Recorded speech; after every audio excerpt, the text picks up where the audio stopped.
We've been wanting to revisit Kraken Robotics for a while now, and many of you have been asking for it in the comments, so here we go. Because what happened in the 3 weeks since our last video is, in my opinion, the most significant stretch of news this company has ever had. It's not hyperbole. Kraken announced a 615 million Canadian dollar acquisition, closed a 402.5 million Canadian dollar public offering that was oversubscribed, and landed 24 million Canadian dollars in new defense orders, including a new contract with the Polish Navy, all within about 2 weeks of each other. If the Kraken we covered last time was a specialized Canadian defense company with strong niche technology, what we're looking at now could be something fundamentally different, but could be is doing a lot of heavy lifting in that sentence, and I want to be upfront about both the opportunity and the risks. This is not financial advice. Everything here is based on our opinion and our own research. The Covelya acquisition is the centerpiece of everything.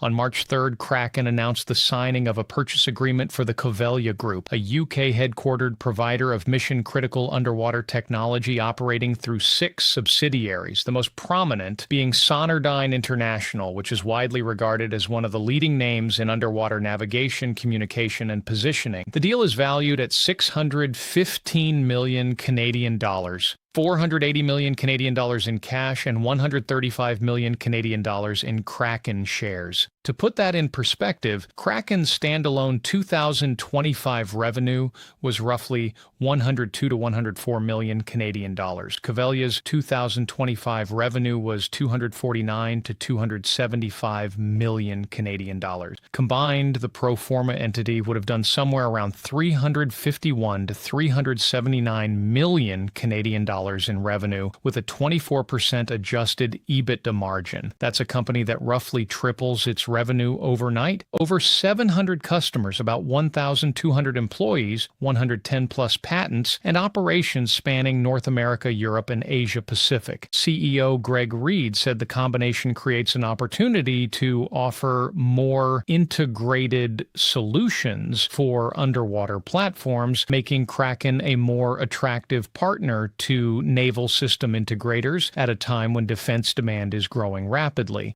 In my opinion, the strategic logic makes sense on paper. Sonardyne's reputation in subsea navigation and Kraken's strength in synthetic aperture sonar and sea power batteries are genuinely complementary. Management expects the deal to be accretive to EPS by 2027, with 10 million Canadian dollars in cost synergies within the first 24 months and additional revenue synergies through cross-selling that haven't been quantified yet. Closing is expected in Q2 2026.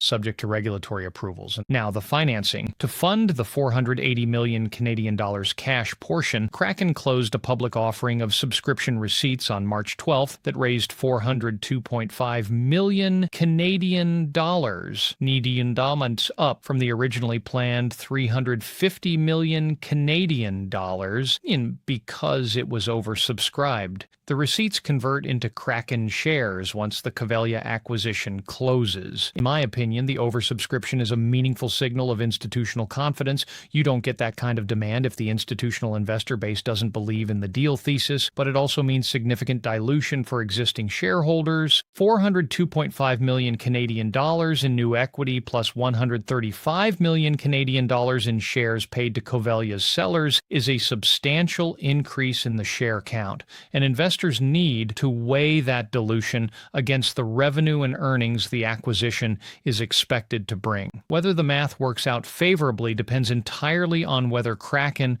can execute the integration and hit the synergy targets management has outlined. On the organic business side, Kraken announced 24 million Canadian dollars in new defense orders on March 17th from over 10 customers across 5 countries, including 3 new defense customers. The highlight was a new catfish order from the Polish Navy for their mine hunting program. Poland had originally selected catfish back in 2020 for the Cormoran 2 class mine hunters, so this is a repeat order from an existing NATO customer, which in my opinion is one of the strongest validation signals you can get in defense procurement. Sea power battery sales continue to be strong, and CEO Reed confirmed that manufacturing in the new Nova Scotia facility is coming online within the next month, meaning April 2026, which would significantly expand expand production capacity. For context, in our last video, we discussed the facility as tripling capacity to roughly 200 million Canadian dollars annually. If the ramp up happens on schedule, there's a real opportunity for Kraken to meet what appears to be growing battery demand. But factory ramp ups don't always go according to plan, and any delays could create a gap between order intake and delivery capacity. The risks here have shifted since our last video, and I think they deserve honest attention. The biggest one is integration complexity. Covelya is roughly 3 times Kraken's current size, absorbing a company that much larger is operationally demanding, even when the strategic fit is strong. Management bandwidth will be stretched across integration, factory ramp-up, and ongoing order execution simultaneously. Second, the dilution is real. Even if the acquisition is accretive by 2027 as management projects, the near-term share count increase is substantial. Third, the deal hasn't closed yet. It still requires TSXV approval and other regulatory clearances. While there's no specific reason to expect issues, acquisition closings are never guaranteed until they're done. Fourth, the valuation already reflects significant growth expectations, and if integration stumbles or synergies take longer to materialize, the market could reprice quickly. And fifth, the combined entity will still be heavily dependent on defense budgets, which are subject to political and fiscal shifts in multiple countries. These aren't reasons to dismiss the story, they're reasons to understand what you're actually buying into. So, in my opinion, Kraken Robotics in March 2026 looks like a very different company than the one we covered a few weeks ago. The Covelya acquisition, if it closes and integrates successfully, could transform Kraken from